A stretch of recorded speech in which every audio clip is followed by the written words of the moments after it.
காரிமங்கலம் அருகே பைக்குகள் நேருக்கு நேர் மோதல், ஒருவர் பலி, இருவர் படுகாயம். தர்மபுரி மாவட்டம் காரிமங்கலம் அடுத்த எர்ரசீகளல்லி பேருந்து நிறுத்தம் பாலக்கோடு காவேரிப்பட்டினம் நெடுஞ்சாலையில் நேற்று 28/10/2025 மாலை சுமார் 6 மணி அளவில் எலுமிச்சநல்லி பகுதியைச் சேர்ந்த வாலிபர் பாலக்கோடு நோக்கி பைக்கில் சென்று கொண்டிருந்தார். அப்போது கிருஷ்ணகிரி மாவட்டம் சாதிநாய்க்கன்பட்டி கிராமத்தைச் சேர்ந்த சபரி, வயது 27 என்பவர் எதிரில் பைக்கில் வந்து கொண்டிருந்தார்.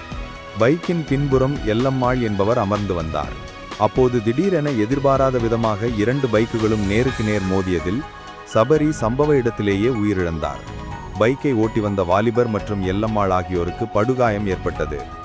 இருவரும் சிகிச்சைக்காக ஆம்புலன்ஸ் மூலம் தர்மபுரி அரசு மருத்துவமனைக்கு அனுப்பி வைக்கப்பட்டனர். தகவலறிந்த காரிமங்கலம் போலீசார் உடலை பிரேத பரிசோதனைக்கு அனுப்பி வைத்து வழக்கு பதிவு செய்து விசாரணை நடத்தி வருகின்றனர்.